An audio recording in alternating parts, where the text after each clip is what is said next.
Welcome to the Motoring Podcast, your weekly discussion of motoring news. This is episode 114, a Designers Roundtable Special Edition. Hello, I'm Alan. Hello, I'm Andrew. And I'm here as the dunce. Yes. You are the only non-designer here. Yes, I'm not allowed to play with crayons. No. I used to be. I sold my soul. So yeah. So anyway, we're joined. This really for us is a chance to have a discussion with some friends of the show who I think have all been on Rear View. Car vehicle designers, and it's a chance to have some of those discussions that we keep popping up, but are somewhat limited by only being 140 characters at a time. So hopefully it's to allow people to actually have longer sentences, really. So Andrew and I are joined tonight by, in no particular order. As long as we've sorted this before the show. I'm glad you can tell, and I meant to actually do it. So we've got Nia Khan, Director of Design at Plasan. Say hello, Nia. Hello. Hello. Thanks for joining us. Thank you. From his very attractive car, Matteo Licata, who is an automotive designer. Yeah, right. Yeah. And we've got Lee Walton, Senior Lecturer and Coordinator of the program in Vehicle Design at the Lahti Institute of Design and Fine Arts. I did have to read that one. Hello. Guess what? We're not an Institute of Fine Arts anymore. All right. I need to update that. You need to update your LinkedIn profile, mate. Yeah, they closed that school last year, that part. All right, okay. That's sad news, but there you go. The world has fewer painters as a result. Yeah, exactly. It's a sad thing to lose some art in the world, but it happened. Anyway. Yes. Before we get too political, we do need about as much as we can get right at the moment. Yeah. So the way we thought we were going to work this tonight is Andrew has come up with a few sort of topics and sort of pointers really to chat around. So what we're going to do is just do that, chat, see where the conversation takes us, but without that constraint of the 140 characters, which is good. Andrew, do you want to start with the first one? Yeah. You can design a little bit. You can discuss a little bit more around the background there. Okay. Well, there's three areas we're going to discuss tonight, and I thought I'd keep these quite general as more of a sort of an introduction, a starter for people who don't really know that much about design. So it gives the opportunity for nearly Matteo to explain to us ignorant people like me. Yes, not us non-cultured people, exactly what goes on for designers and that sort of thing. So the first question we're going to start with is what are the typical constraints designers are put under? And if I could open that first of all, I think to Nia, please. Well, if we're talking from my personal experience, my constraints are generally a little different from your ordinary car designer.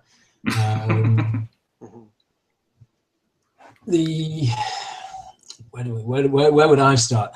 Because my day job is designing armored vehicles. For those who don't know, who haven't listened to the Rear View podcast. Now the constraints for armored vehicles are obviously quite different from the constraints from your regular cars and from regular trucks and regular vehicles. You'd probably be surprised to realise that weight is our biggest driver. Armored vehicles are by definition very heavy. We're trying to save as much weight as we possibly can. So the constraints are basically written generally by the customer, the end user, rather than designing a vehicle and then hoping to try and sell it. They're generally designed to a brief, to a very specific brief, according to a very specific customer. And those constraints can be exceedingly specific. They can be, they basically come in as a 2-inch thick book sometimes, which will define everything down to the size and shape of the cup holders. Even in a military vehicle, just defining the size and the shape of the cup holders. That it has to be able to hold a standard 330ml can of Coke and a half-litre bottle of Coke, and to fold in and out so it doesn't snag on whatever that they're wearing. But the things which are the kind of constraints which are the same for all designers really are the basic stuff. How many people is this vehicle designed for? What are they doing in the car? What is the role of the vehicle? Where is it going to be driving? What are people doing inside the vehicle? How much space do they need? There's a lot of regulations, an awful lot of regulations, and this again, the set of regulations that I'll be designing to will be different from the set of regulations that a designer at Aston Martin would be designing to. But we still need to comply with a lot of the civilian regulations as well. Your basic road traffic stuff, the crash testing and seating, and I should have silenced my phone. Crash testing and seating and lighting and mirrors and all this kind of stuff. You need to comply with all the road regulation, whether it's a military vehicle or not. Ergonomic requirements. In ordinary cars, in ordinary vehicles, each manufacturer really sets their own sets of standards for this kind of stuff. There's no hard, fast regulation about how much headroom you need in a car, beyond what you need to pass a crash test. For military vehicles, there's a whole ergonomics human factors handbook, which really defines absolutely everything from your knee space to the width, the shoulder space, to the size of the handle, and to the maximum strength that the handle can be so that the 5th percentile female can operate it. Lots and lots and lots of regulations, and those are also very constraining. Because that's one thing that I didn't really appreciate until I was on Twitter and talking to like yourselves and people like that, but just with normal car production, is how much the legislation impacts on a design. Because, you know, again, being not educated in this, I'll sit there and go, why is that there? And then you mention this and they go, well, it's going to be because this strength is needed for this type of crash. And you go, right, now it's beginning to make sense. It's not just on a whim, and that's the thing that I think perhaps sometimes members of the public don't appreciate, is that a lot of this stuff is dictated to, and it's how that is then interpreted and made into, you know, whoever's particular look. But it's not, oh, they've just decided they'll have massive A-pillars just for the sake of it because that frames the windscreen nicely or something like that. You know, it's not usually that. And it was interesting when I understood that, is to then see where a designer or a design team then does put their little flourishes and touches, and how limited that can be on a vehicle, really. Which I was a bit surprised at, because of, like I said, because of all the constraints of other things like pedestrian safety, crash test, you know, needing particular materials here, there, and you know, shut lines and things like that. So for military vehicle, what you're saying there is it's even more so because the interior space is dictated to so much stronger than it is in a, say, a civilian car. Yeah, it's hard and fast rules rather than any particular manufacturer deciding what's good enough for them. I mean, one of the conversations that we were having on Twitter in the last week or so, I think it was you that started it, about the size of glass. You know, why do cars these days have much lower glass lines for the side glass? And Lee started doing some really nice drawings showing the proportions of different vehicles over time and stuff. And one of the things that one of the notions that came out of that I hadn't even considered myself, of why the glass line is been rising in cars, is actually related to pedestrian protection, because the pedestrian protection is raising the bonnet lines of cars, and to retain any kind of aesthetic flow, any kind of proportion to the car, you kind of want the bottom line of your glass to relate to the line of the bonnet. So if the bonnet's rising up, but your glass is staying low, you have a step there that just doesn't look right. And so your glass rises up just to maintain that natural line that certainly a lot of designers will want from the bonnet. So you see how one set of regulations ostensibly is really should just be about the front of the car. It's just about how the bumper prevents somebody from a pedestrian from cracking their head on the windscreen. Ends up quite significantly affecting the proportions of the car and the entire aesthetic of the car. I mean, Lee, I know you've got some thoughts on this. Yeah, I got quite excited about that with the talk of the window line. I was trying to prove a point about someone mentioned the Discovery too, but I was really just trying to talk about proportions where usually we want at least 50-50 or 40-60. We want more metal than glass. Otherwise, you're driving around in a greenhouse. So it's just a proportional thing that I was heading down that route. And as you say, you raise the bonnet, you raise everything up. Your starting point for glass is higher. But going back to this constraints thing, as a teacher of design, have to kind of go right back to the start for my students. It's a case of all designers have constraints, and obviously the first one is always cost of any product of any project of any, it's cost, time, money, time is money gives you time, it's all just cost. So that's the first one, and vehicles are no different in that. And there are other factors that are common across products. But the one thing that is unique about vehicles is, okay, a motorbike is ambiguous. We kind of sit on it, but we are inside them. So vehicles, we are inside. People are inside. So here's another constraint. The people have to fit inside. You can't have a car smaller than a person, right? That's impossible. Isagonis did an amazing job, and original Cinquecento, again, amazing job of that. Looks almost impossible, but they managed it. So why don't we have cars that small anymore? Well, Nia's already talked a lot about that. That the safety means we need more space around those people, more crash structure, things like that. So you can see how the constraints have always been there of cost, fitting people inside, manufacturing it in that's part of the cost. But these days we've added lots and lots more rules about that, and that's where vehicle design gets more constrained in some areas. But we could argue that designing a TV, is that designing a Samsung TV, is there more freedom there? Well, there's still electrical safety constraints, and you have to shield this from this, and so it's not easier. But cars, there are human lives at stake here, and governments of the world have brought in so many rules, varying across territories, and the combination of them all. If you want to sell a car globally, you could aim for a certain set of rules in one country, but if you want to sell it globally, you're looking at a mixture of so many different legislations that that's where it becomes. I mean, most designers have no clue what all of them are. No one can know all of them, ever. It's impossible. So it's weird seeing the detail changes.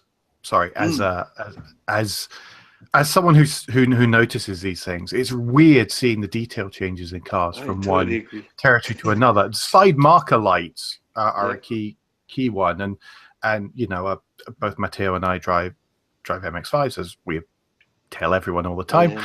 But you'll notice, but the cars have. Did you know that? But you'll notice that they have little blanking plates in those front. In the front and in the rear bumpers for the side markers that are needed in the US and stuff. And that's a pretty obvious solution. One of my students is actually an MOT tester. That's his other job while he's studying car design. And I learned a lot from him in Finland. Again, he was telling me about Finnish legislation is different to German legislation, or you would expect all EU to be the same, but he was saying, no, it's unique to every country. We were talking about a certain Mercedes that, growing up in England, I think W124, I think I blogged about this, but it had a little side marker in the UK. And in Germany, it doesn't have that. It looks really clean, beautiful design in Germany. But in Finland, it has the side marker in common with the UK. But I thought, why why wouldn't it be in common with Germany? But it's really random which countries legislate what. If you're lucky, manufacturers manage to get a car that's the same across the world, but it's very, very rare. They can never be exactly the same across the world. It's not a question of one country is more severe than the other, whether it's crash testing or seat belts or anything like that. They're just different. And the headlights on American cars are symmetrical. They point straight down the road. And the headlights on pretty much anywhere else in the world are actually offset. They point curbside so that you don't blind oncoming traffic. It's literally impossible to design a car with one set of headlights that you can sell in America and in Europe. Yeah, amazing fact. And we wonder why cars look complicated and look a little odd sometimes, because we're trying to comply with all these constraints. So, you know. Yeah, and that's before you get to local tastes of design as well. Because we've seen that before when someone's tried to go global. Well, in the past, where people have tried to go global hasn't been successful. It just hasn't seemed to work because it's almost as though a car's been made by committee and they've picked the elements, an element from here and there and there and there, and put it together, and then you just go, well, no one now wants that because it doesn't satisfy the need for anyone in particular, because it's just lost the message. It's true. We don't always start from a clear sheet of paper. No. For example, the typical cases I handle, usually the platform is given, so you have all the hard points of the platform. You have the A pillar that you can't move, it comes with the platform, you can't move the base, and in some cases, when it's a smaller styling, you aren't really free with the section of the body side if you can't move the hinges, the door hinges. So mostly on top of all the right things we have said, then more often than not, we have to start from another car, from an existing vehicle, for economic reason, industrial reason, the like. And so with that, or a whole set of more constraints come into play. No, it's interesting. Yeah, of course, I hadn't appreciated that, but it makes total sense, because you're going to be using existing platform, or the new platform that's going to be the existing platform for a while, that sort of thing. Yeah, that makes total sense. The industry term there is hard points, so you always have to work around hard points. Some of those, the hard points are things that you can't move, as in they're called hard. Because I mean, I think the term comes from even when you're clay modeling, you go through and there's a hard bit, right? We put them in. It's like you can't go any further than this because it's rock hard. So they're called hard points, and they could come from using an existing chassis or existing car structure, but also, a person's head is a hard point. It's a little bit softer, but you can't go through their head to chop the roof lower. So, but basically, you're talking engineering hard points like the top of the engine, or strut mounts or things like that, and you can't go beyond those as a designer, and they're fixed. Is there not a story about the heater module or something in the Austin Allegro is one of the reasons why the bonnet's so high, or something ridiculous? Is there not something like that? Some anecdote about that? It could be rubbish, of course. Yeah, but the Allegro is does it have the gearbox under the engine like the Mini? Isn't that why E-Series engine is too tall? So the bonnet is really high. I don't know. Yeah, but it is to do with the bonnet. I met when I was a student Harris Mann, because near, although David Brown, but Harris Mann of Allegro fame came in for a day, and I think we asked him about that, but I honestly can't remember his answer. It was 25 years ago or something. Was that one of the few days you turned up and didn't get your brother to do it for you? Yeah, when I was so into that day, yeah, I can vaguely remember hungover what he said. But he was a lovely, lovely guy, and he was really kind of, if you mention the Allegro, his eyes just faded, kind of Well, you see the original sketches; they looked fantastic. Yeah, he's an amazing artist. He helped us. He taught us a few techniques. He was just in for a couple of hours, and he was helping us draw. Really, really amazing artist. But the Allegro is actually a great example of a few things. I use the Allegro a lot when I'm explaining car design because, as you just mentioned, if you've ever seen the original Harris Mann drawings of what his vision of what the Allegro is supposed to be, it's lovely. It's lovely. The proportion right, it's slow, it's sleek, and that's what it was supposed to be. And then all of the engineering constraints creeped in of whether it was the gearbox in the sump. I don't know about that, but certain engineering hard points, certain things that were carried over from other vehicles that altered the proportions. Just generally, I think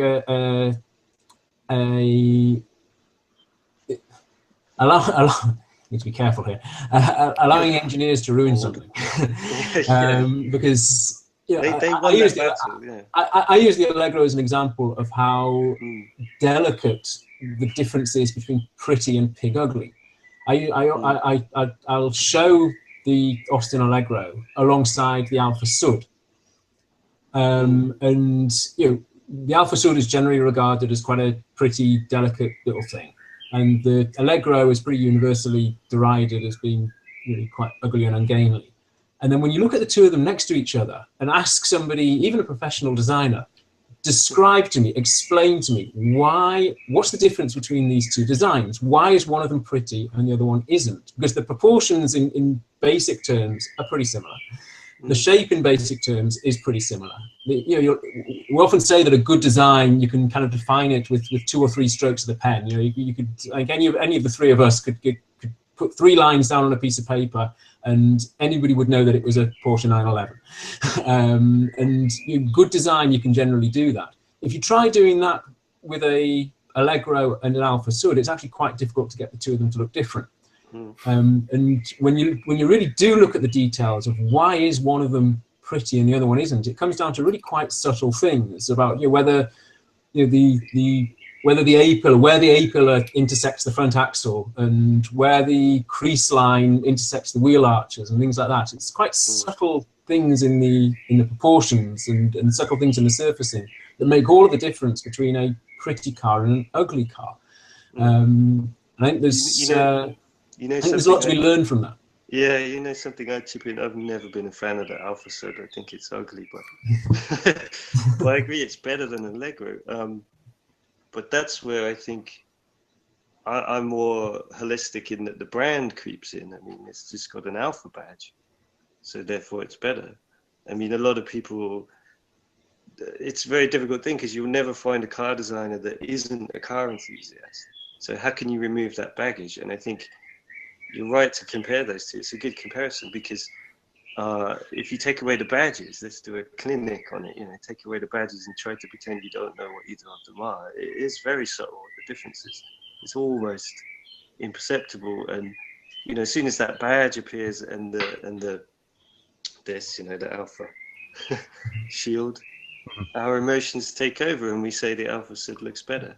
With the exception of the Alfa Arna, of course. Let's make sure we. That's just terrible. So,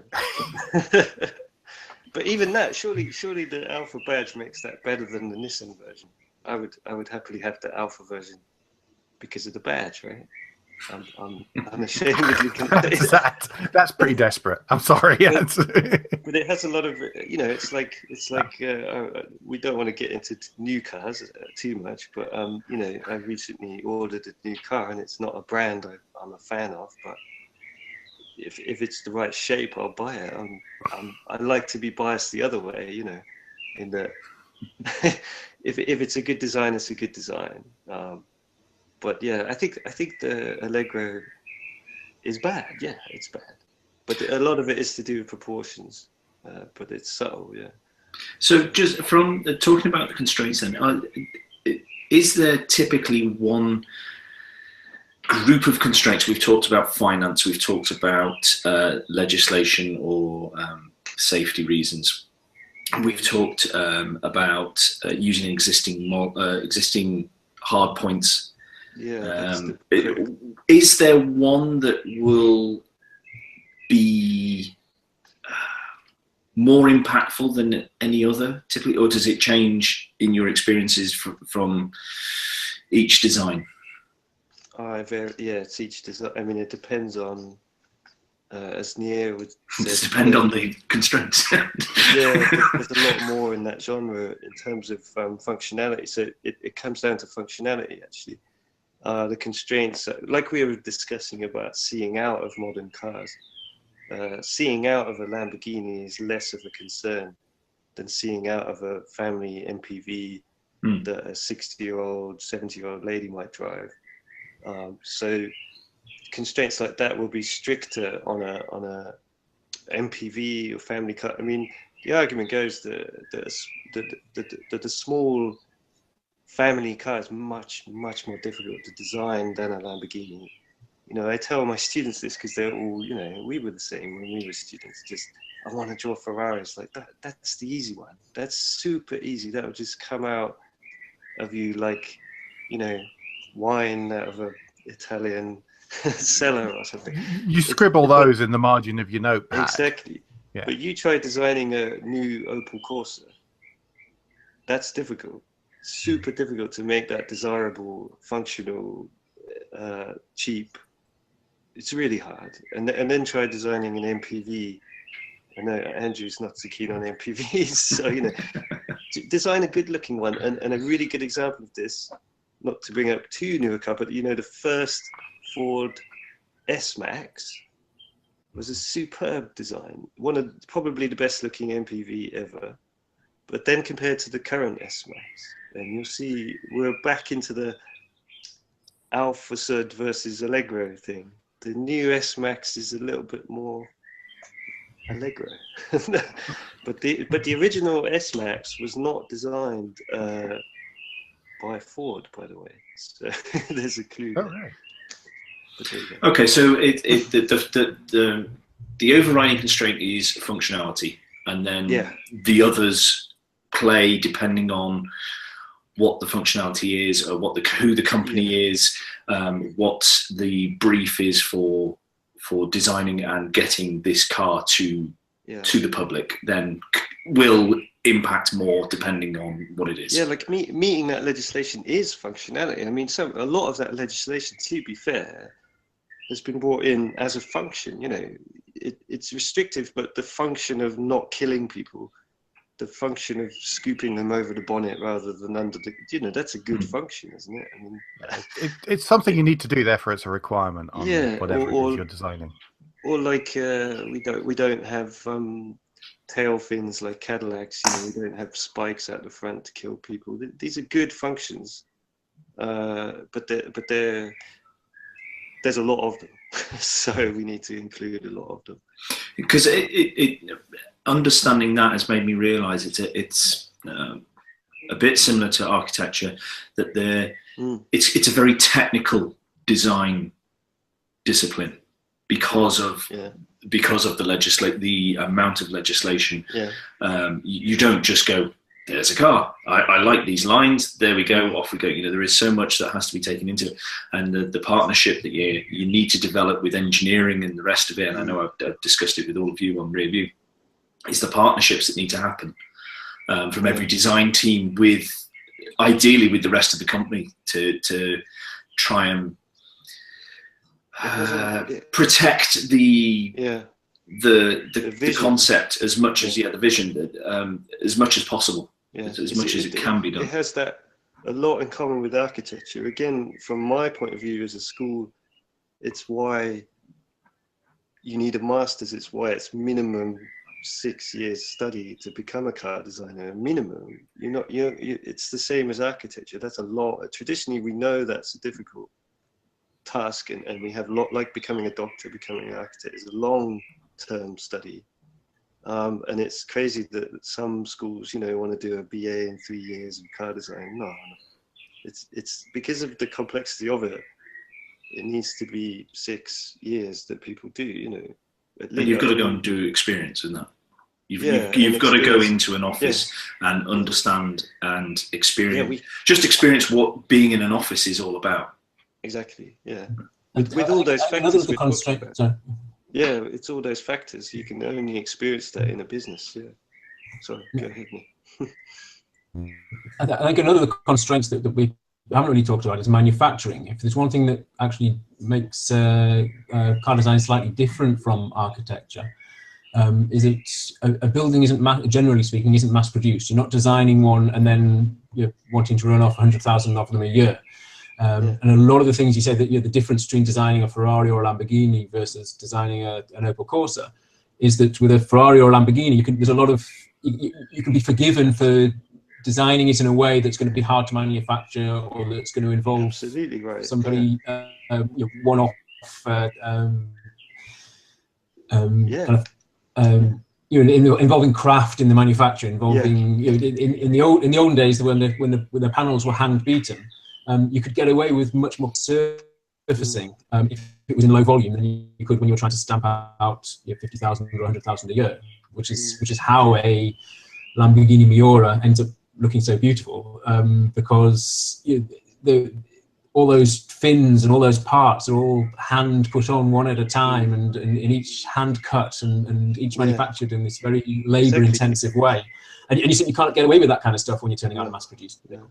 Exactly. You know the thing I was very lucky to visit, when I was a student, I visited Newport Pagnell when they were making the last ever the Vantage and the V8 ones with the Virage and stuff.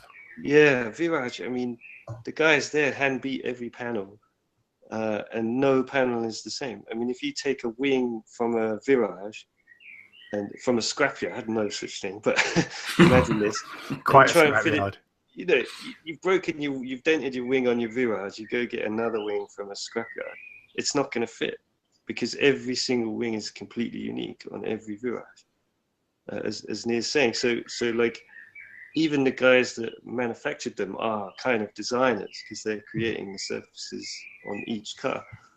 So at the very high end, it's easier, but yeah, the constraints are much tighter for a Corsa. I mean, I'm telling my students this all the time, that the tolerances on a Toyota Yaris are, tiny, like less than a millimeter, but on a high-end car, Ferraris, Astons, everything, it's in the double figures even of millimeters. Well, just trying to pull that apart slightly, then, do you think with the advances in manufacturing technology, I mean, if only we had someone that was on cutting edge of this sort of thing in this call, but if do you think that allows for more bespoke looking design on more mainstream vehicles now?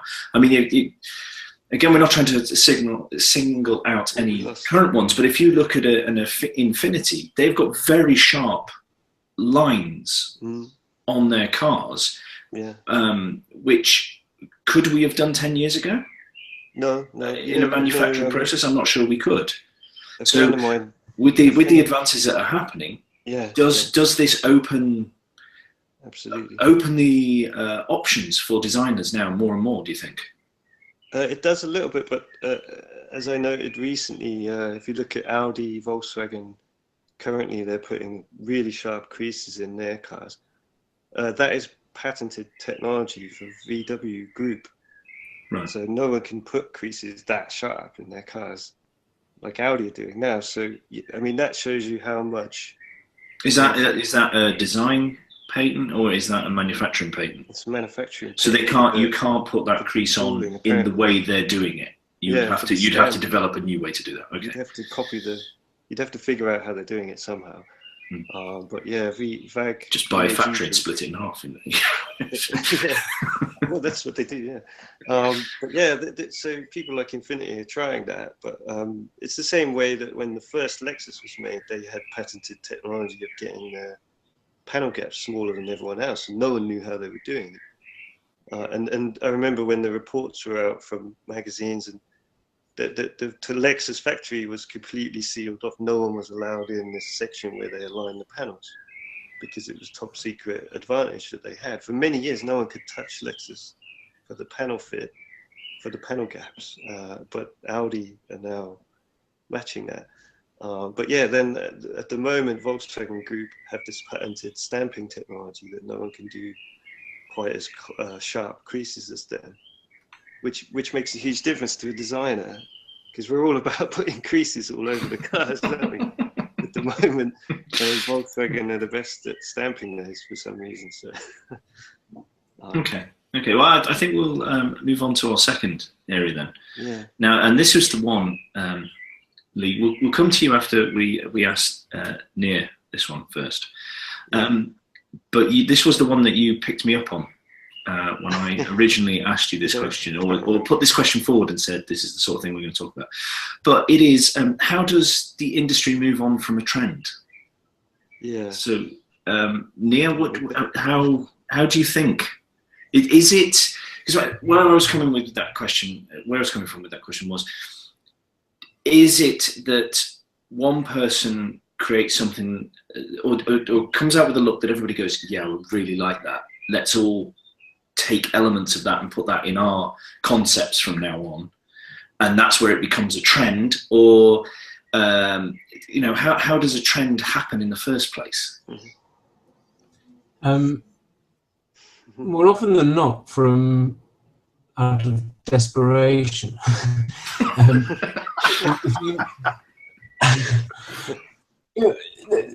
To move out of your comfort zone, you need a good reason to move out of your comfort zone. For as long as you are selling hundreds of thousands of cars a year, and you're building hundreds of thousands of cars a year and successfully selling hundreds of thousands of cars a year, it's very hard for even the best designer in the world to convince their management to take some kind of risk and to change something, to do something different. If you look at the Nissan Qashqai, which essentially created a whole new category of family car, they completely changed what your standard family car was, really in quite a short period of time. And that came out of desperation. That came out of Nissan realizing that they could no longer get away with just selling little hatchbacks and little saloons, because there were cheaper and or better alternatives. And that the only way that they were going to survive was to do something different, to do something new, to push the boundaries a little bit. And between the Duke and the Qashqai, they saved the company. Another company who was having more success selling their mainstream models wouldn't have bothered to take that risk. No. And so I really think that desperation, to a certain extent, is one of the great drivers to this. It's just needing to do something different, because the car industry is really very conservative. It's not going to do something different just for the sake of being different, and it's not going to take risks for as long as it's selling. So okay.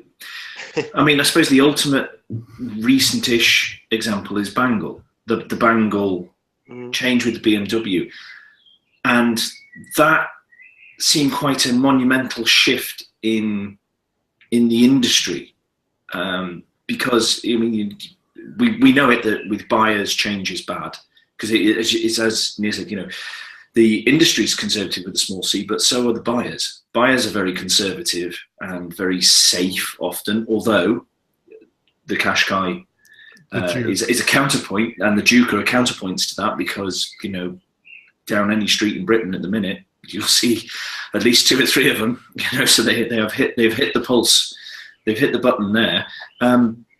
So how do you think the Bangle Look happened? Because from the outside it didn't look like BMW were desperate or anything. No. Or was it to help move them on another level? But this is kind of my problem with the question, in that there are no trends until you create a trend, if you like. So who decides? So is it by being copied by other designers that it becomes a trend? Yeah, so the trend is an accidental thing in the car. So it is then, okay. Sorry, because I'm sorry I keep interrupting, but I'm trying to understand this myself as me too, as a layperson. But so then it is a form of flattery from your equals, from fellow designers. It's simpler than that. If something sells, then people will jump on that bandwagon. It's a bit like copies of the Spice Girls, isn't it? It's you know, in music industry, it's not because we think the Spice Girls are good. I like them actually, but it's not because of that. It's because of the money they make. So money talks, not that's a good trend. We want to flatter the designers. You know, I think what people saw is that Bangle was ahead of everybody. And okay, the initial reaction was bad, but in the end, actually, I think his 5 Series was the best-selling 5 Series ever still. Mm-hmm. So, you know, the numbers spoke for themselves, despite what you read from noisy. The noisy people are usually in the minority, and sales are everything. So trends happen just because a company sees money. It's not about flattery, and it's also not really on purpose. You know, I think. Oh, I can't imagine someone wakes up one morning and goes, right, I must start a trend. You know, it's like someone saying, exactly. I must protect my legacy. No, it's not for you to decide. That's not for you who did the initial thing to decide. That will be because other people react to it. And that's a word, and that's a design area that's coming from fashion. You know, fashion is a trend-based industry. And they don't invent them either, you know, because you can't tell people what to wear. It doesn't work. So, you know, the car industry are no different. They won't tell you what to buy. But Bangle was, you know, he was close to do, you know, he pushed ahead. But that's where, you know, every designer wants to do what Bangle does, trust me, but the management don't want them to. So, you know, that's why Bangle is the designer's hero, because, you know, we all sketch stuff like that. And but it must, because the board must be scared. The board are scared that they can't sell something. You know, so as a designer, you were talking of constraints. Yeah. It's to convince the powers that be, the giant checkbook in the sky, that no, go with this vision, because it will make a difference. It will move us forward, and it's the balance, I presume, between not scaring them too much but still pushing things.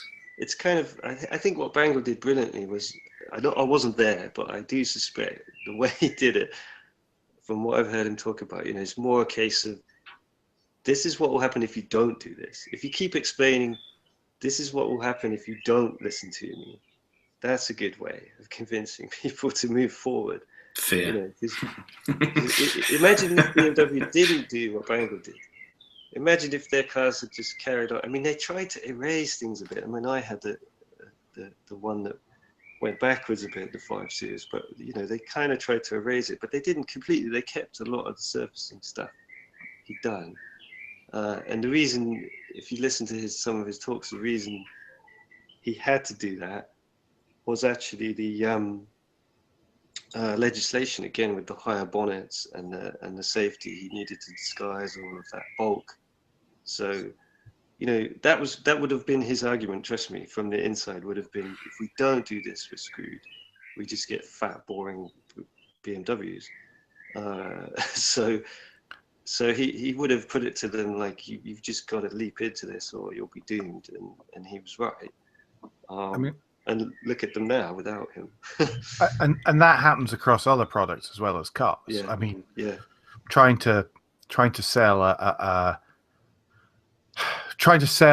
company that traditionally sold white products, that actually a red product would be good and would help them stand out in the marketplace.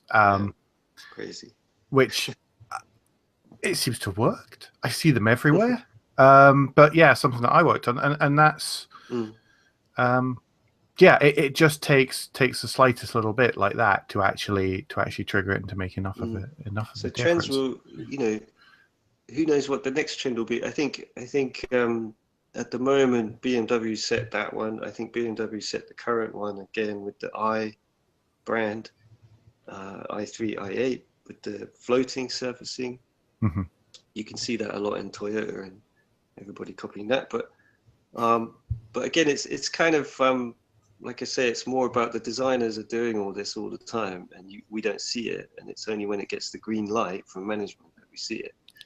I think sometimes all of it is technology driven, whether it's manufacturing technologies or actually the design technologies themselves. The i3 and i8 that aesthetic is born really of how they're making the cars, and the mixed surfaces, different shapes, different textures, because they're using mixed materials. I've often thought that the kind of the flame surfacing, the kind of the Bangle flame surfacing, was really where designers had reached a certain level of maturity with tools like Alias.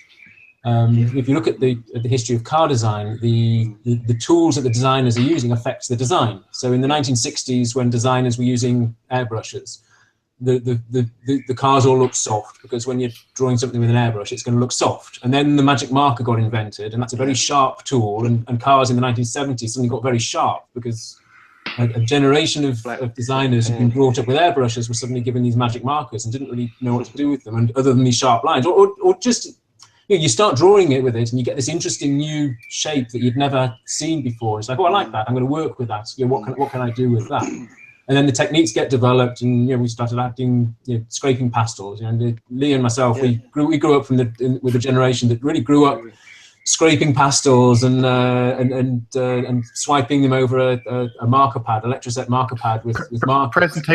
Presentation techniques by Dick Powell. Powell presentation techniques, exactly. And then all of a sudden, next door. and then all of a sudden, Alias and the 3D CAD packages came out. I mean, the initial cars that were designed with those packages were based around what a designer who wasn't yet comfortable with this new tool was capable of doing. The early CAD packages in the early 90s were all really just about intersecting basic geometrical shapes. You take a block and then you intersect a sphere with it, and you decide whether you're leaving the intersection or getting rid of the intersection. And when you start doing something like that in the early days, you would get a Mark I Ford Focus. That's the natural shape that you would get when you weren't that comfortable with the tool, and when the tool itself wasn't that mature. And I think the flame surfacing of BMW in the late 90s was where Alias had reached this level of maturity where you could do more interesting things with it. You could create surfaces that were actually quite hard to draw with a marker and pastel. Yeah. And you want to know what the next trend is then? Because my students are doing it now, of course. That's what the next trend is. So, I mean, one really interesting one is Renault moving ahead, because they've stopped using even Photoshop, I think. So they use, they paint on iPad for their sketches. If you look at the Renault range now, really blobby, kind of soft but modern. So because I was talking to a Renault designer who said, they started using different digital painting tools. So you change the tools and you change the style.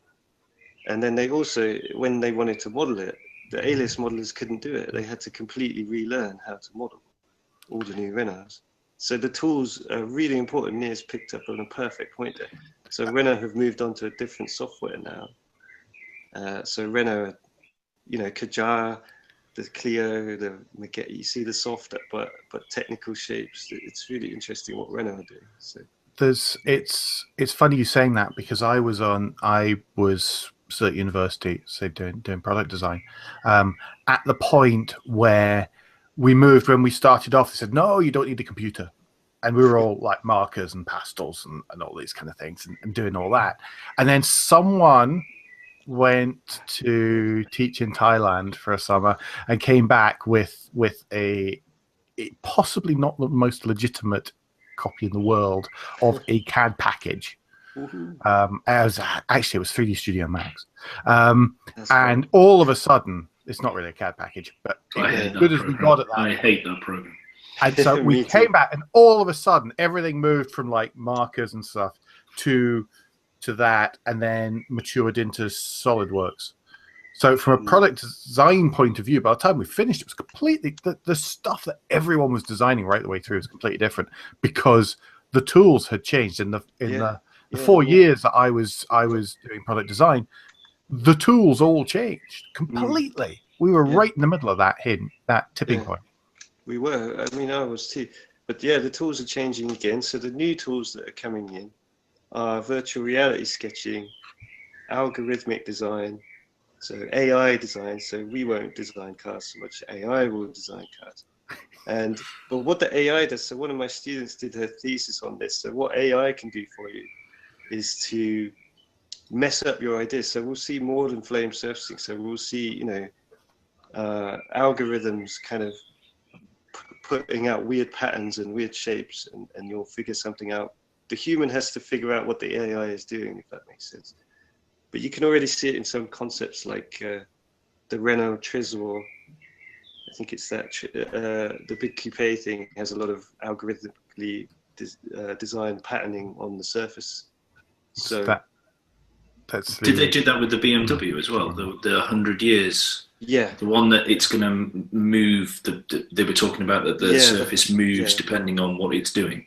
So that one again, but that's within ALIS. So within the CAD, you can use little programs little plugins to change the surface a bit. But that'll move forward to completely generating the shapes of vehicles. So the future will be humans kind of guiding algorithms into randomly generating new designs. So the next trend will be. What you're saying is we're all going to have transformer cars. Brilliant. Yeah. Yeah. Well, they might look a lot more like that in future, which is crazy, but fun. And it will be completely weird to us old guys. We won't like it at all. But we won't be the people buying them, so it doesn't matter, does it? That's the other thing, you know, when you hear, like, the Bangle effect was just to upset customers that were going to die soon anyway. So, you know. Does that really matter? No, they've got new customers now. we need to get this lot out of the way. Yeah, they were just the die-hard old. One of the more controversial theories behind. You know, anyone who hates Bangle is, you know, probably moved on to something better now. Anyway. No, but it is interesting to see because okay, slightly more educated members of the public, i.e. the motoring press, I have noticed them saying about actually the Bangle Look is really good, and it's just taken a while for us all to understand that it was actually, because we're so conservative, because we're peasants and proles, we don't get these things. You see, that's what it is. But there are quite a lot of motoring journalists, Andrew, who do fit the description that's just been made. Though there are quite a few elderly gentlemen. I like that. I mean, I didn't quite come up. I like that quote. A client at our school came up with that. It made me laugh so much. He came to us to get my students to rethink the caravan, right? The towing caravan. And he said that to me. He just said he's Finland's #1 caravan seller, importer. And he said to me, look, my customers are dying. And he didn't mean disappearing, he meant actually dying. So he said, how do I get new people to buy caravans? So I want you to do a project. And we did this it was called Project Groovy. It was good fun. but it's funny you should say that, because earlier on I was flicking through Twitter, and I noticed that someone has bought a new caravan on Twitter, and the inside layout is completely different to anything else. He showed a picture of it, and I thought, that looks really good. There's not a single furry cushion or anything in there. And it was like, oh, and then I thought, oh, no, Alan, you're getting old. Well, no. Funny you should say it. I've stayed in an Airstream a couple of times, and That's cool. The packaging inside that is amazing. What can be fit in that area, in that space. Okay, it was a big one because it had to take 5 of us, even if 3 were small, but it still had to be big enough to take that. And the clever design work in something like that is amazing. I mean, we're now way off topic here, but it's an interesting trend. It's again a trend in vehicles. So caravans are due a huge trend shift, because you know what the trend in caravans was? Yachts. So they're just designed to look like luxury yachts on the inside. But even luxury yachts don't look like that anymore, do they? They're not all wood and puffy pillars, are they? Well, at the moment in the UK, sort of Middle England's buying these caravels and stuff like that. So they'll then move on.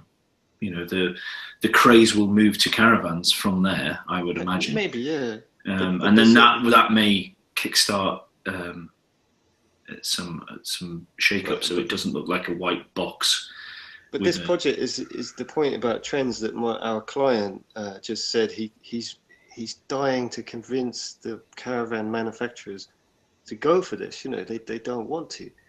The guy that runs the company that he was dealing with is, you know, 80 years old and just says, talk no, about the ultimate conservative market when it comes to change. But even the guy selling them wants new, you know, he wants new product to sell. He wishes there's the Bangle of the caravan industry, but there isn't. So, you know, it gave our students a nice project to work on. But that's the point of a design. A designer's job is to kick the ass of those companies, right? This is what you should be doing. So, yeah. At the risk of pressing Andrew's buttons, the one thing that could really affect kind of the future of caravaning is autonomy. Because if you're going to be able to be driven around by your own car, there are certain advantages to your car being more like a bedroom. Something that you could have you take a long journey, you can go to sleep instead of. Right now, somebody who lives in New York and has a meeting in Chicago goes to bed, gets up at about 2-3 o'clock in the morning to get a taxi to LaGuardia, gets on a plane to Chicago, lands at 8 o'clock in the morning, goes to his meetings, has a day of meetings, having really not slept properly. Later in the evening, has dinner or goes back to the airport. Flies back to New York, and he might be back in bed by 5 o'clock the following morning. With autonomous cars, you could actually have a hotel room that comes and picks you up. So instead of getting up at 2 o'clock in the morning to get a taxi to an airport, you would climb into bed at 10 o'clock at night, and this autonomous hotel room would just take the leisurely drive to Chicago. You arrive there having had a good night's sleep. It could dock at a local hotel to let you use the facilities if you want to shower or have breakfast or anything like that. And then the same when you head home. And it could actually be much more efficient than plane travel. It could be much more comfortable than plane travel. The idea that there's a lot of talk now about how autonomy is going to change a car. There was somebody, I can't remember who it was, somebody on Twitter, again, just last week, said that so many people think that it's just a car without a steering wheel, and don't realize that autonomy is a bigger step. It's not just taking away the steering wheel, it's taking away the horse. And it's going to completely change what the car is. When it comes to an autonomous vehicle, we're going to have... An autonomous car. Sorry, the question of what people are going to want to do in an autonomous car, I think there's been too much of this idea that people are going to want to work in an autonomous car or watch television in an autonomous car. I think that the main thing that people are going to want to do in an autonomous car is sleep. Well, the problem is that you've got the people who are pushing autonomous vehicles want people to watch something because then they can sell advertising to them. That is, you know, they're trying desperately to make money back on this.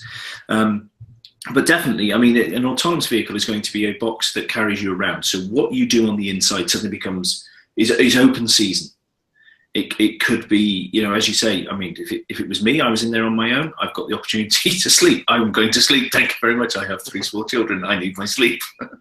But equally, if it's during the daytime and you are traveling somewhere, it makes a lot of sense to people to be able to work in that time. If they're, at the moment, it's very selfish of companies and silly of them to ask someone to work if they're driving, i.e. take phone calls, stop and have a meeting, something like that. Don't ask them to do that. But if they're not driving, take away what is a massively difficult task out of their hands, then yes, certainly, you know, if it's the working day, I get twitchy if then people start expecting that outside the working day, as it were.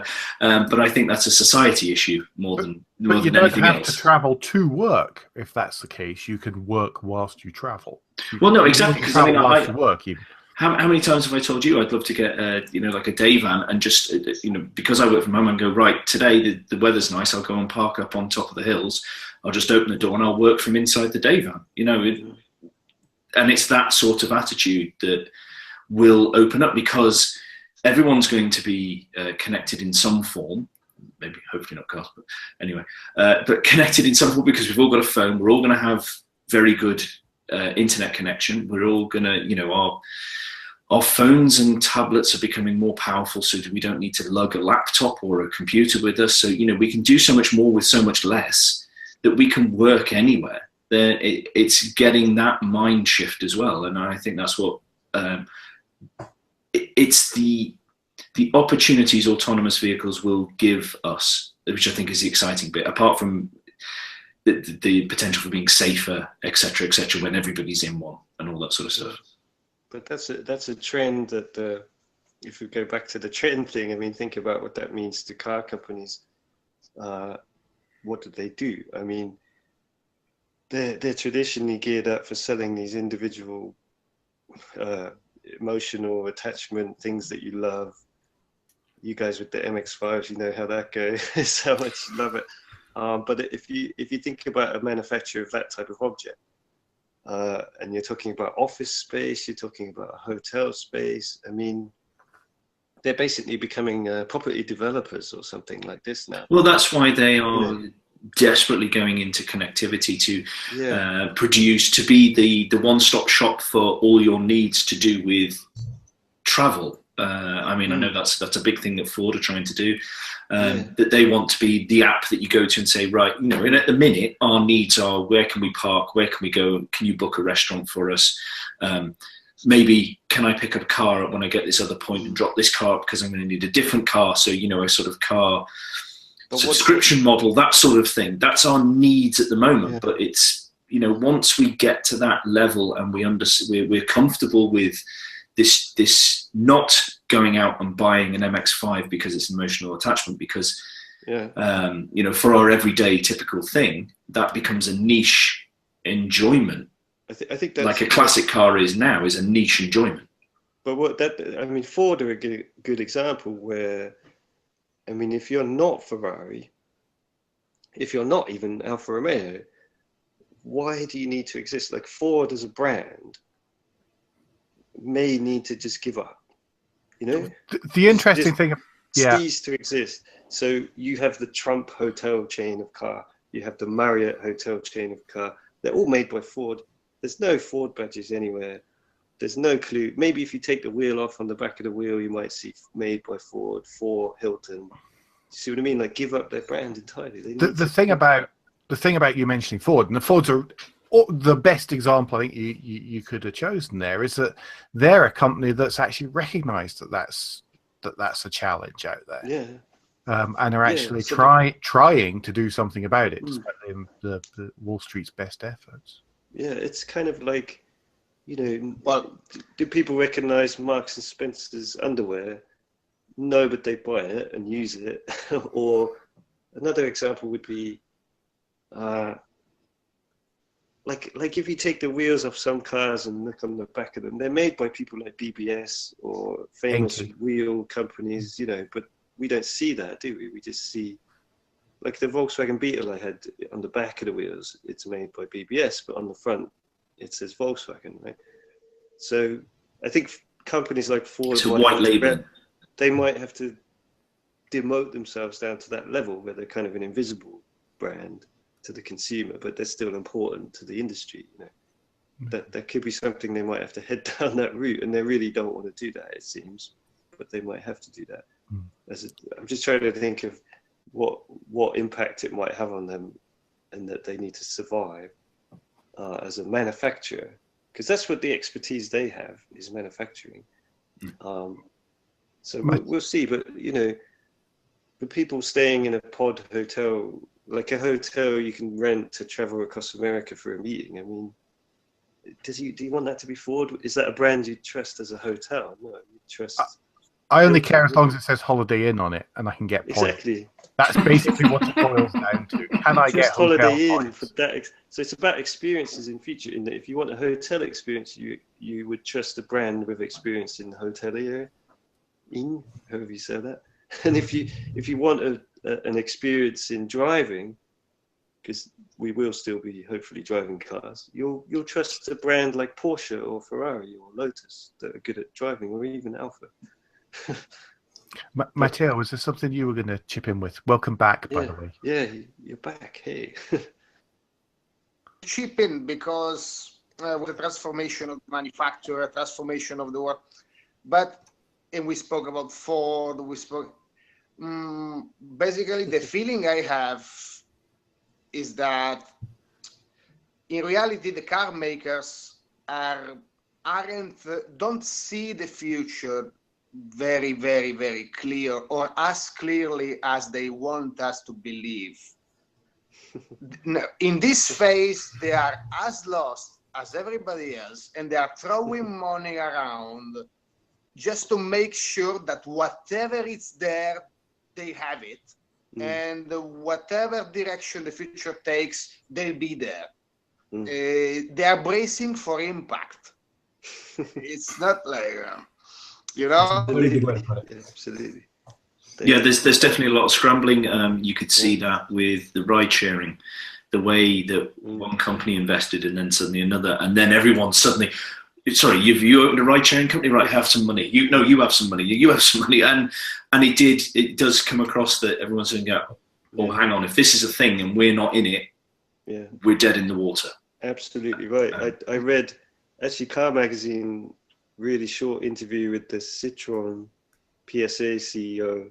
I think said exactly that, and he openly just said, "We are betting on all the horses. You know, we are just getting ready for everything because we have to, because it will vary across." And he was really right about the power in, say, Europe is now with mayors, like the mayor of London, the mayor of Paris. It's all cities. It's city state. We've gone back to city states. Yeah. Because those mayors got together, didn't they? And they said, we are banning these type of cars from this point. That's it. Go. Exactly. So and there's fragmentation. So again, we were talking about constraints at the start. So now the constraints are going to be per city, not just per country for design. And it's even more. So do you think it's a complete fantasy then to ever think that there will be one set of constraints in say the next 10-15 years, one set of legislation rules? Well, do you think that's possible? It could be, but look at what's happened with Trump. I don't see it's impossible. I mean, think about Trump and the Paris Agreement, and then all the states of America are wanting to join it, and they can't even agree on that. So. Yeah, it's not Gene Roddenberry's image of this world yet, is it? Is Matteo still there? Here Sorry, I am. I thought you left. No, I left earlier because of technical difficulties. Don't worry, Andrew and I can sympathise with that this week. We're moving up. I think we moved a little bit past the hour mark there. Okay. So, do we want to move? Is there anything else anybody has any thoughts? Anybody else have about industry and trends? No. No, not for this time. No, not until we come off the call and then we form a company and consultancy company and offer our wonderful advice to the world. Yeah, too many trends. So, Andrew, just generally, I think I can see a trend back to what used to be niche vehicles. I think what had been considered to be niche vehicles is going to grow. Because of ride sharing, autonomy, whatever's going to win out, I think a lot of our day-to-day journeys are going to be taken up by services of some description, and it's going to free people up to buy the car that they actually want. You know, right now, the reason that the SUV or the crossover is king is because it can do everything. It's a very flexible design. It can take you to work, and it can take the kids to school, and it can go to IKEA, and it can do long journeys, and it can do short journeys. And if you're only buying one car and it needs to do everything, then that's what you need. If you're going to have some kind of autonomous ride-sharing service that's taking your kids to school, and if when you go to IKEA, you can tap your watch and it'll send a little smart card to take you to IKEA, and when you step out of IKEA, it'll already know what you've bought, and it will have sent a truck or a van of exactly the right size to take it home, then the car that you can buy for yourself is now going to be an MX-5. And not just for people who who have that lifestyle that allows them to do so. Yeah. I think again, this is something else I think we were basically discussing on Twitter just earlier today, is that that little sports car is something that really everybody wants. But not many people can actually allow themselves to have, not necessarily because of the money, but because of the lifestyle, because they need their car to do other things. And generally speaking, the people who can afford it can't justify having that little sports car. And it's not going to be a little sports car for everybody. But for somebody, it'll be a little sports car, and for somebody else, it'll be a buggy, and for somebody else, it'll be a Jeep or an off-roader that's genuinely going to go off-road, not a great big Discovery or something taking for hauling stuff around. Yeah. And there'll be new niches of, as the car gradually becomes like the horses and becomes a more of a leisure activity. And the day-to-day stuff is taken over by services of various descriptions. But even those services, there's not going to be one catch-all. It's not going to be one autonomous London taxi. If the services are all working together, then when it's just you on your own, the car that'll show up will be a little car that's suitable just for you on your own. The car that'll show up to take you on a long journey will be different to the one that shows up to pick up a family from the airport and that kind of stuff. So there'll be a lot of variety amongst these various cars as a service as well. And I can absolutely see companies like Ford becoming a manufacturing hub rather than a brand that is selling cars to individuals. Yeah. There's a huge amount of advantages, certainly for a company of that kind of scale, to be purely doing fleet sales, to be, why should they be chasing individual customers when they can sell a fleet of hotel rooms to the Hilton, or sell a fleet of taxis to Lyft or Uber or whoever that might be, and sell 200,000 vehicles in one shot, because the number of vehicles that are going to be needed is not going to reduce significantly. The man miles, the global man miles, there's no reason why that should change. If I currently do 25,000 kilometers a year in my own car, even if I don't have a car and I'm entirely relying on services, I'm still going to be doing 25,000 kilometers a year. It's going to be spread over the various cars that are going to be doing that. So instead of my car doing 25,000 kilometers a year for 3 or 4 years and then going on to the second-hand market and you're having a 10-year life cycle, it's going to be running to the ground within 2 or 3 years, because it's not going to be parked up for 22 hours a day. It's going to be driven 24 hours a day, and within 2 years, it's going to be dead.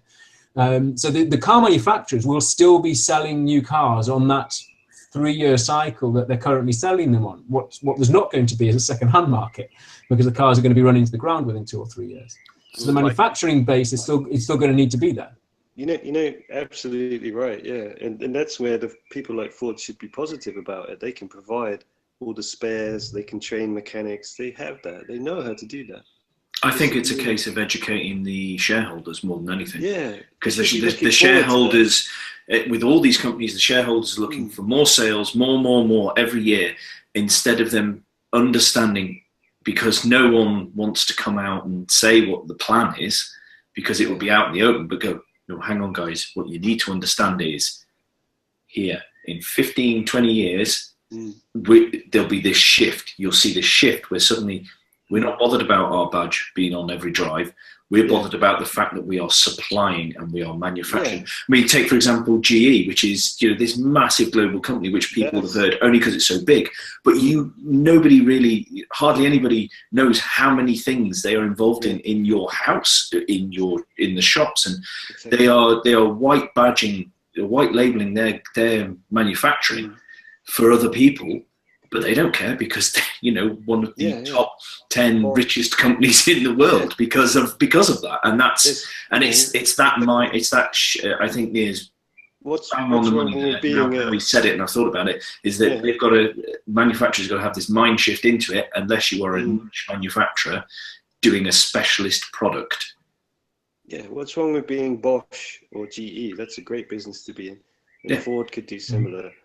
And the niche thing, absolutely right. I mean, we already see that with people like Jaguar launching the E-Type, and Singer Porsches. That's going to be the future trend. I mean, you'll see more and more that Ford might just make these generic parts, like these generic serviced cars that they sell to hotel chains or something. But they also, I think, will maintain a brand like Mustang, and they will maintain that, and they will build heritage Mustangs. Well, I can see the heritage thing becoming bigger and bigger. Yeah. I mean, when I was, it sort of came to me as I was reading through the classic works for Jaguar Land Rover for this week's news show, that I just thought that's just a brilliant, it's a brilliant thing. If we get to the point where we've got people have got the disposable income on that because they have got a subscription, as Nia outlined, along those lines or something similar, and we've got this disposable income. Oh yeah, what would we give to, Alan and I have been lucky enough to drive an E-Type because we've been to Great Escapes, but to have that as my thing for the weekend, or a nice night like tonight, just go out for a drive, and remembering what a drive is. Do that in the US, stuff like Gotham City Cars and stuff. One of my cousins has that. He lives in New York. He has a subscription to that kind of service. Yeah. Anyhow. Yes. Yeah. Sorry. That's the trend. It is right. Yeah. Niche trend is the trend. Right, we can't release this now. We have to go out and be consultants. This is valuable stuff. Yeah. Ford, we've solved your problem. Your new we'll just knock on the new CEO's door. Couch on my couch here, on my sofa. Solved it. Easy. No, okay, well, I think we better, because Alan's getting impatient. We better move on to the last. I'm aware of how late it is for people. I know it is very late for everyone else, but you and me. I know that. Also, the fact that I think that all five of us could actually talk until tomorrow morning if we're not careful. Yeah. Yes. And it's not going to get dark here either. No. It's nearly midnight. Look, that's nearly midnight. Yeah. I was in Oslo at this time last year. I woke up in the middle of the night, thought I'd slept in because there was so much light outside, and it was actually only 2:30 in the morning. Yeah, it doesn't get dark. Nice. Midnight sun. Okay then, and I think we'll start with Matteo on this one. Now, hopefully you've done your homework, everybody, and you name one car and why you think that's good design. It doesn't have to be your favourite design, but why you think it is good design. Wow. You are allowed to mention. No, I can't even say it. I'm not saying it. So, do you want to start that one off, Matteo? Oh, okay. Well, if I don't want to go too much back in time, and so I say the first generation Audi TT. What? Right. Thumbs up. First generation Audi TT, because there are several aspects to it. Mm-hmm. It was one of those watershed moments in car design, because before the TT, the tendency to treat the surface that way was already emerging, but the TT was really the moment in which car design really changed. Even before all the Bangle stuff, because the TT played with intersection of simple volumes between each other. The TT, one of the first times I treated shut lines as a design element instead of an engineering imposed cut line on the nice surface you have designed. And on the third, I'd say a good design has to ideally stay relevant and keep its aesthetic value over time. And the TT is really aging gracefully, and it is a true design classic. It still looks as new as, or even newer than the one that is in the showroom right now. So when you have really good design, it doesn't really age. Okay. No, I do look at the Mark-on TT now, and I'm just going, ooh, that's quite nice. But as Neil was saying before, constraints mean, you know, that's never going to happen for me. But I think it is a strong design, and I think it definitely did a lot for the Audi brand when that came out. That I think that was, I'm not going to say game changer. I'm not saying that, but it was a massive shift in the public's perception of Audi. I think it helped that. Yeah. And it was momentous because I remember it's probably the last time I've ever heard product designers inspiring themselves to get inspired by a vehicle. Now it's the other way around. Now the car industry follows product design trends most of the time because we are all hypnotized by iPhones, iPads, and that's the technology, and everyone wants to make gets inspired by that, gets inspired by the latest smartphone designs, etc. While I remember at the time, people in the product design world saying like we should do something a bit like the Audi TT, you know. And that was, I don't know if you saw my initial reaction there, but that was my problem, was that, again, I was still at university at the time, I was doing product design. It drove me mad that all of a sudden everywhere, every mood board had an Audi TT on it. Everything was Audi TT. Oh, it's like Bauhaus. It's you know, it's industrial. And there were always like some circular air vents, jerk in a suit. You know, it was the thing that was on everyone's mood board. And I'm sorry. And yeah, I got next to an iPod. Sickened. Yeah, exactly. Because of course, first year, second year university, very first iPods came out. You see, you can work out my age really easily now. And there was a sodding iPod and a sodding Audi TT, and they were always beside each other on this white and this grey mood board. For no matter what it was, people would be designing like diabetes testers for kids. And they'd have a flaming Audi TT and a blooming iPod on there. So, and the trouble is that now I see a Mark 1 Audi TT, and I think, God, that's a really good-looking car. I've been really unfair to it for the last 15, 20 years. But 15. And so sorry. That's my reaction to the Audi TT. I think you're right, especially when you consider it was a Golf underneath. So the constraint conversation earlier on about the hard points and stuff. Yeah. To really take those hard points and then, which I hadn't thought about before, turn the shut lines and stuff into those architectural features.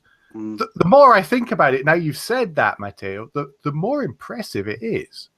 It's very impressive. It was really brilliant because it's brilliant, if you analyze the TT, and that's the strength of his design.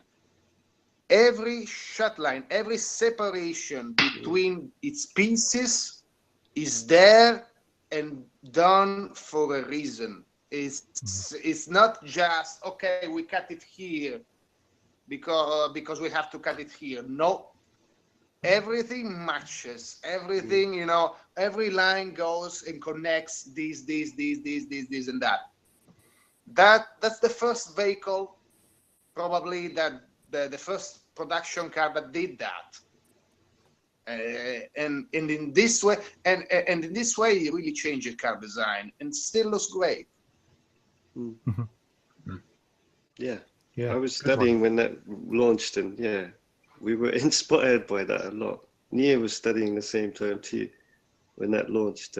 I have a more positive product design version of that. Because one of my friends who is a car designer now, but he was originally on the product design at Coventry, and I think he switched because of the Audi TT, because he literally thought, if they could do that in car design, I want to switch to that, and he switched to our course, and he also then got an internship at Volkswagen, and went to Germany. He worked at Volkswagen for many years. So that car literally inspired him to stop being a product design student and become a vehicle design student. And he succeeded in vehicle design. And I think that's great. But it's one of the most perfect, think about the way it went from concept to production as well, almost unchanged. I mean, that never happens. And yeah, think about the hard points, like you say, it's the same hard points as a Golf, as a Skoda Octavia, as a Volkswagen Beetle, the new Beetle. Yeah, if you took that to a member of the public and said, it's a Golf underneath, they'd be going, rubbish. No chance. It's how did they do that? It's amazing. And yeah, my brother had the TT like that, a Mark 1. I've owned the new Beetle, and I've driven both, and to think that they're the same car is the same hard points. Are you saying that the spoiler on the back went up and down on your brothers? Yeah, well, there you go. It worked in the Audi, but it's so compact and sporty. But then the Beetle was really, lots of glass, and it's totally different feel from the same structure. It's amazing, isn't it? I think as well. Yeah, that's in my top 3 best ever car designs in history is TT, the first one. Absolutely agree. Yeah. So Lee, given you're up at the minute and you've hinted you've got 2 others, so go on then. What's? Oh yeah, 2 others. What's your choice? What's your one?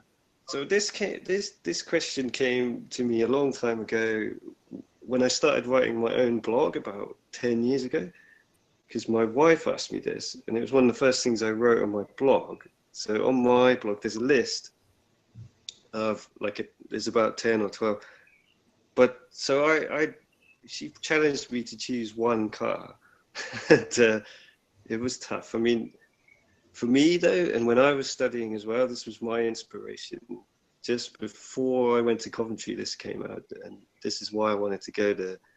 I mean, you can talk about things like Fit Coupe and stuff, but as a teacher now and on my blog, if you want to define what the balance of everything we've been talking about today, about constraints and engineering and costs, and I have the McLaren F1 as my #1 best vehicle design of all time. Some people think it's ugly. It's not necessarily a beautiful car, but that's not what we're talking about. We're talking about, because TT, the first, was not necessarily beautiful either. But the McLaren F1 is the best car ever designed, and it's probably because it had the biggest budget. It had unlimited budget. It's also the best because 2 people did it, right? So there's no committee. There's no they did 1 or 2 clinics with rich clients, but there was no user research. But what it was superb ergonomics. The packaging on a McLaren F1 is some of the best you'll find, other than a Twingo or a Renault Scenic or something. It's so British to start from the inside outwards. Mm-hmm. Is that one of his greatest strengths, do you think, his packaging? Yeah, it's Isagonis level of genius in McLaren F1. So it's the Alec Isagonis tradition of British. We start from the inside and we make it as small as possible within the parameters of what we're trying to do. And it grows a little bit because we need a V12. You got to have a V12. So, but 3 people, stroke of genius, golf clubs in the side, fit in the side, and then you've got all the goals of the weight saving, the first carbon fiber tub production car, all of this. It's everything about it is the perfect balance of engineering and design, and it's something like Pagani do now. McLaren have moved into areas of styling recently, but McLaren F1, the shape is about positive center of pressure of the aerodynamics. It's got the cut-off tail, which Gordon Murray always insists on, I've heard, whenever you work with him, because, that's the perfect aerodynamics. It may not look great. The rear is just very severe, that cut-off. But aerodynamically, that's what you should have. But it still looks nice. And the whole balance of functionality, engineering, stability, speed, everything comes together. So that's always my perfect example of art of car design. So. Any car with a hand turned Babinga wood gear knob always wins for me. There you go. See, even the gear. I mean, someone recently on my Instagram, I think it's a guy who owns a couple of them, but you know, he Instagrams a picture of the footwell. I mean, if you can get your hand down there and take a picture of the footwell, the pedal box, and it's just beautiful. I mean, and this was designed in 1992. Mm-hmm. So, you know, like I say, Pagani are continuing that tradition of balance, of engineering and art and style. But McLaren really nailed it with that one. If anyone can get their hands on a copy of the book by Doug Nye, Driving Ambition, I see that there. What is it on Abe Books at the minute? It's selling for £243.79. I know I didn't pay that for my copy. That's not bad. It's not bad. It's a lovely coffee table book. Oh, Get it. My housemate at Coventry had one. I bet he's still got it. He bought it. I've got it. Yeah. Damn it, I don't have it. Because we always read his copy, you see. I thought, I'm not going to buy it because he's got one. Mine is definitely not available for lending out, by the way. Exactly. Why did I think I would live with him forever? I did almost. I lived with him in London until I moved here. But there you go. Funny. Awesome choice. Really awesome. Thanks. Yeah. I took a while to think that through, and I put it on my blog. It's been there for about 10 years now on my blog. That's the number one choice. So. Even got Citroen CX wing mirrors. Proper supercar. That's a shame, but it was never supposed to have the... No, it was supposed to have the high up ones of the prototype. With the indicators in the mirrors, which everybody does now. That was the first to do it. So there you go. Awesome. Perfect design. Nia, now that the other two have stolen. Yeah. Surely those are stolen two absolute classics. I wasn't concerned that either of them was going to pick what I picked. That's good.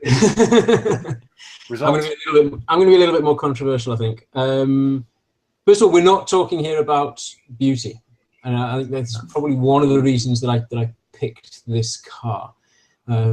Simply to emphasize the fact that great design is not about beauty. It's not about being pretty. If you're asking, what's the prettiest car, then I'd go for the obvious choices of Ferrari Dino and Lamborghini Miura and things like that. Alpha 156.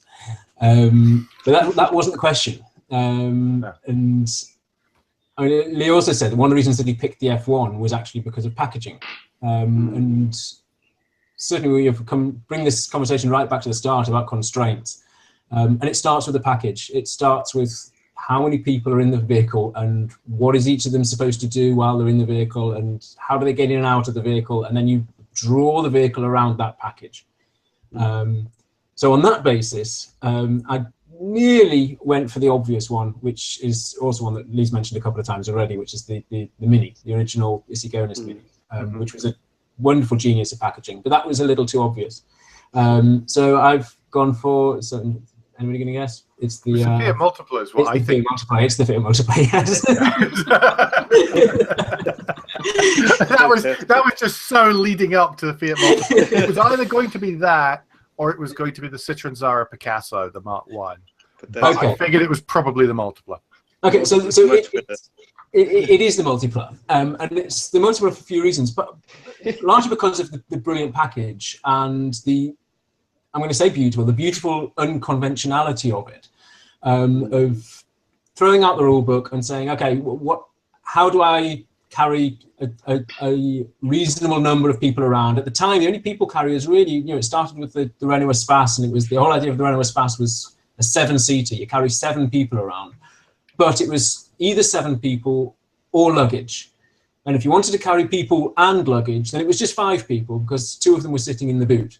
And that's basically the way that every MPV had been until the Multipla came along. And the Multipla had a whole different way of doing it. The Multipla, for those who don't realize this, is a 3+3 seating arrangement. There are 3 people in the front row and then 3 people in the second row. And then it still has a boot, and it always has the boot, whether you're on your own or you've got 2 people, you've got 5 people or 6 people. And that extra child, that 2+4 family, Up until then, they needed a bus. There was no other way of carrying that number of people around. So the package is brilliant. That 3+3 two rows package, shifting the gear lever up onto the dashboard, which was kind of bringing back an old idea. But I also love the honesty of it. I love the honesty of the look of it. The way that, okay, so we've got this package which is fundamentally uncomfortable. You can't hide the fact that the proportions. This is not going to be a pretty car. So let's not try. Let's not try and make it look low and sporty. Let's not try. Are they almost glorifying? Exactly. That's the thing. It's so there's such honesty with it, and just running with that design. I remember once hearing it described as it looks like a punter dropped out of the sky and landed on a Mondeo, and that's kind of it, because the fact that the external package is really quite small. It's basically a C-size, a C category car. It's not a D category car. It's not a Mondeo sized car. It's a Focus sized car. It was essentially, I can't remember which came out first, whether it did predate it certainly predated the Picasso. I think it predated the Scenic as well. Yeah. And they came out, they've been developed in parallel, and they came out with fairly conventional 5+2 or 5 plus maybe 2 MPVs that weren't really MPVs. They couldn't really carry more people. Certainly not if they were also carrying luggage around with them. So I love the honesty of it. I love the large windows, the practicality of it. You're sitting high up and you have great visibility. It's the perfect, at the risk of sounding sexist, it's the perfect mum's car of being able to carry the whole family, and a lot of urban driving. It's not designed for long journeys. It's designed for a lot of urban driving. It's designed for the school run. It's designed for parking around town. And what's upsetting is how much they managed to spoil it with the facelift. Oh yeah. Yeah. Because they got scared. Exactly, they got scared. Basically, the uncomfortable look of the car and the way that they'd ran with, let's not try and make it pretty. Let's run with the ugly and give it character. And that's the other thing. The car has character. It's a car that becomes part of the family. They realised that this was a car for families, and it needed to be part of the family. It needed to be something that was almost toy-like. And at some point they got cold feet and facelifted and tried to kind of make it look conventional with a facelift. And was that because of what Honda brought out? Honda did one that was 3 and 3. Was it the HRV? Yes, thank you. The CRV, HRV was it HRV, was it? No, the HRV was the nice one. Was the FRV. FRV. They copied the package. Honda copied the package. They just tried. They made it a more conventional look. They made it more conventional, which lost a lot of its character. The center seating of the Honda wasn't a real standard size seat as it was on the Multipla, so it wasn't nearly as good. It was a bad copy. Yeah, bad copy. And you know why in the end they ruined the Multipla? Yes, they got cold feet, but it really happened because of the situation of the company at the time, because people don't realize, people that weren't in touring at the time, or don't realize in 2002, 2003, just how close Fiat was to bankruptcy. It was really, really a close call. So they made this facelift with zero money. It was like there was no budget. They did it in a hurry. They did it in a company situation that wasn't stable, and they did it because they needed the Multipla to sell, and so they made it. They tried to make it look like a car. Yeah, in the end, it didn't work anyway. But yeah, that was precisely the point. Okay, let's make it look like a car, so Zafira Man will buy it, maybe. And that's the point, but they didn't. It sold much better when it was ugly. It sold much better when it was unconventional and uncomfortable and ugly and wasn't trying to look normal. There's a really strong message there about how people want character in cars. People want, it's the reason that nobody could possibly describe the Duke as being pretty either, but it has character. I was going to ask that actually because of I think the Duke is the biggest example of that now. And I think it's the biggest example of something quite unconventional selling really well for a long time. Do you think because of the Duke, if they brought that out, the multiplier out now in that sort of guise, sort of glorifying the fact that it isn't pretty and it is more function following form, that it would sell well? I think that maybe it would. I think that something like that would probably sell better now. I think with all both the Duke and the Qashqai, the Duke, the Qashqai doesn't look that unconventional. The Qashqai is a much more. It copies the Vehicross. It does. I can park my Vehicross beside a Qashqai, and I can go. Look, the same details. It's honestly a fair point. It's a fair point. Especially the first version of the Plus 2, which has because again. A company designed it and didn't have the balls to, really go for it. They did put it into production, but in a limited way, didn't they? So Nissan thought, it's really, yeah. Well, it's the same design team. Yeah, exactly. They took the people and the idea and really went for it with it, which is usually how it happens, right? It's look at the. Maybe this is stuff I shouldn't talk about now. Actually, I should stop myself. I was about to say, well, people that I know I are help you out. Companies. So anyway, I help you out because we were starting to mention a moment ago the Multipla and the Duke in the same sentence, which I think is unfair to the Multipla. Yes. Because while the Multipla is brilliant for its function, and so that's why its design is very good. The Duke is the complete opposite of the Multipla.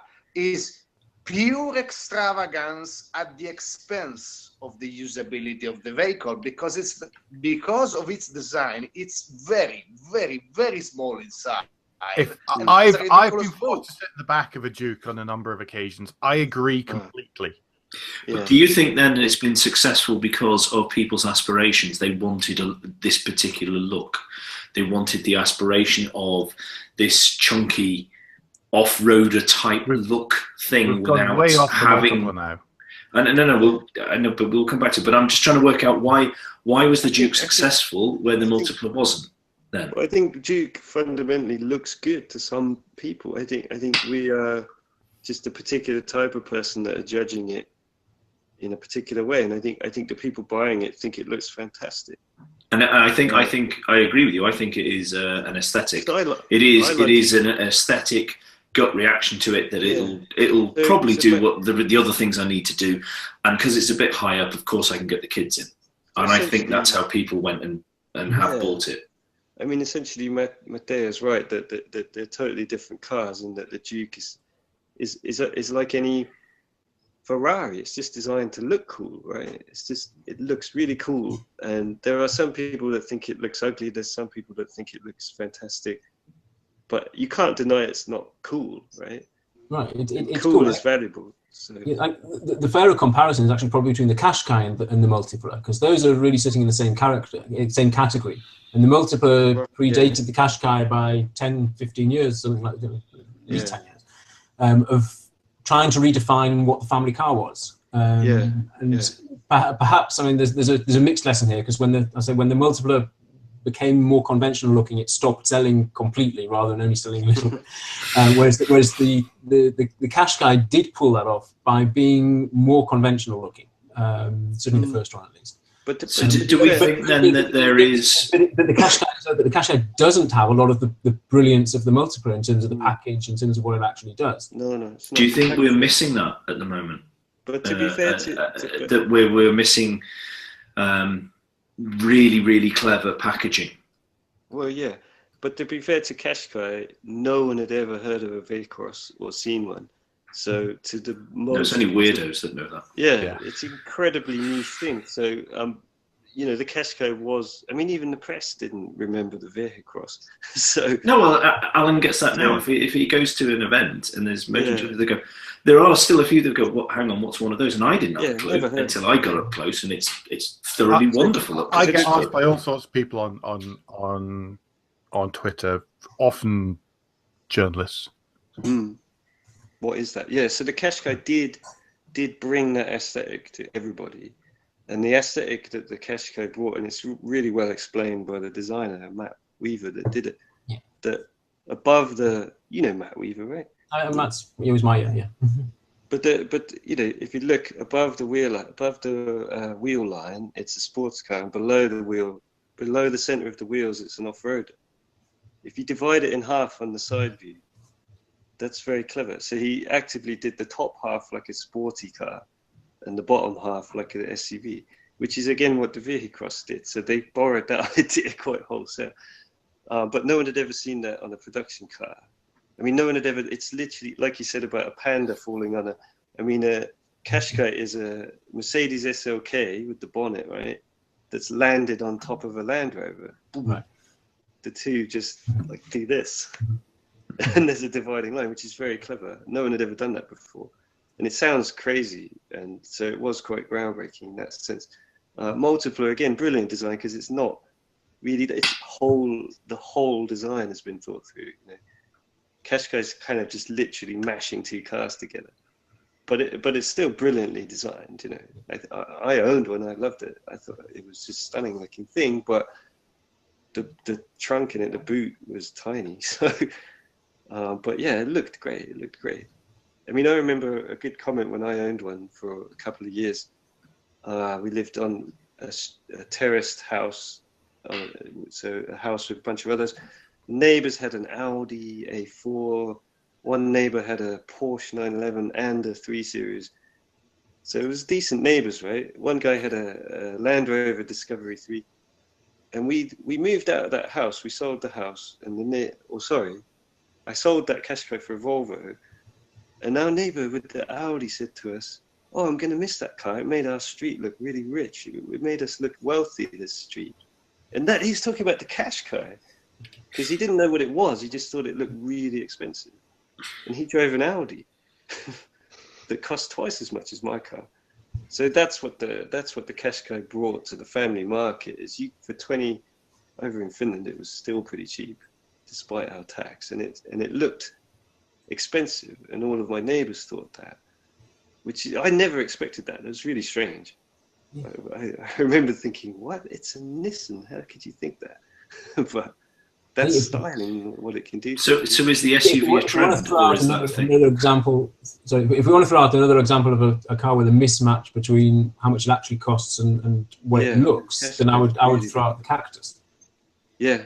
Because the Cactus is designed to be cheap. It's designed to cost. It's designed, everything about it is designed to be cheap. But the design itself just makes it look so much more valuable and gives it a certain cachet and a certain style and a certain amount of character. I'd love a Cactus if it was a little bit quicker.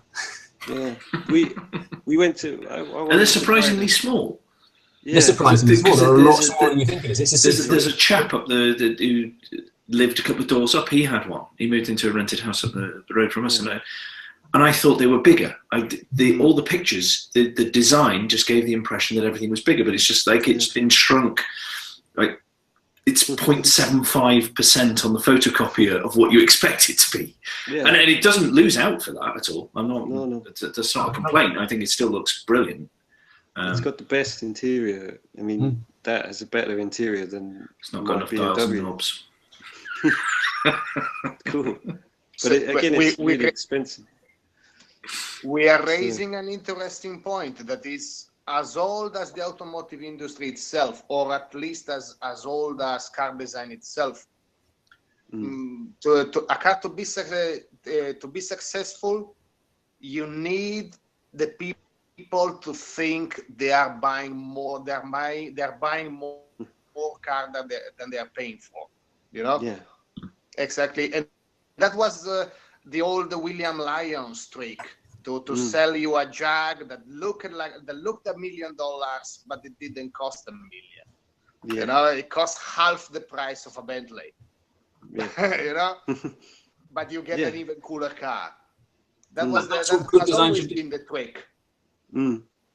Good design should add value in excess of its cost. That's what I always say. That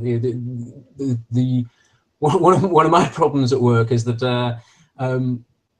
the people often think that the design is making the vehicles expensive, and what they don't realize is that actually just because it looks more expensive than the ugly. I'm talking again about these armored vehicles where most of them aren't designed at all, and so it looks more expensive, but that doesn't necessarily mean that it is. It doesn't, taking care over which angle you're bending your armored steel at doesn't make it any more expensive than somebody who hasn't taken care of what angle they're bending their armored steel at. The whole idea is just to add value, to make it look more, to make it look expensive, to make it look more valuable than actually it costs. Yeah. And all design, that's what all design is about, really. Yeah. And fashion industry knows this very well. That's what fashion industry is based on, isn't it? Just ask Primark. Yeah. Well, that's not really. No, okay. Yeah. But like an example of the glasses we're all wearing, all glasses frames cost exactly the same to make in the same factories. But you pay $300-400 for Oakley sunglasses and £5 for some from a supermarket, but they cost the same to manufacture. And this, the styling of them and the brand and everything. Obviously, fashion is a lot more about brand, but some of it is the way it looks. They look better. So, like you say, the magic trick is, and that's what Nissan did with the Qashqai. They were desperate, but they remembered the old trick. Is if we're trying to beat the Volkswagen Golf, we just got to give, the Almira platform, they just said, right, let's put a body on it that looks twice as expensive as the Golf because it's flashy SUV. See what happens. And what happened was they had a huge success. Of course they did. It was obvious. It's amazing that, the press thought no one's going to buy this fake SUV. It's two-wheel drive. The customer doesn't care whether it's four-wheel drive or not. No, not in the slightest. It's this argument about front-wheel drive BMWs. Nobody cares. I passed a two-wheel drive X5 the other day. A two-wheel drive X5 BMW. I didn't even know they made a two-wheel drive. But that's it's S-Drive. So if it says X-Drive on the side, it's four-wheel drive. It says S-Drive. Nobody cares. Who cares? It's an X5. Yeah. I had the None of them go off-road anyway. No. I had the two-wheel drive Qashqai in snowy, icy Finland. Doesn't make any difference. All it means is that you get up to a velocity where you're going to crash more quickly. Yeah. Basically it. In the wrong place, but there you go. Anyhow, is that a pretty good time to round up, I think? Yeah.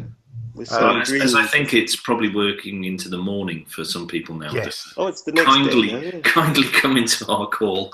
It's Friday, yeah? No, thank you. I can't believe it's still light with you, Lee. It's like it's midnight here.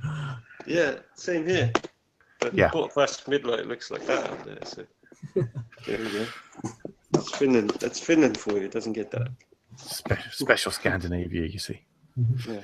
So, shall I start from left to right? Just quickly give people a chance to find out how to, basically where to find out more about you, follow you on Twitter, all that kind of stuff. Lee, shall we start with you because you're on the left-hand side of my screen? Okay.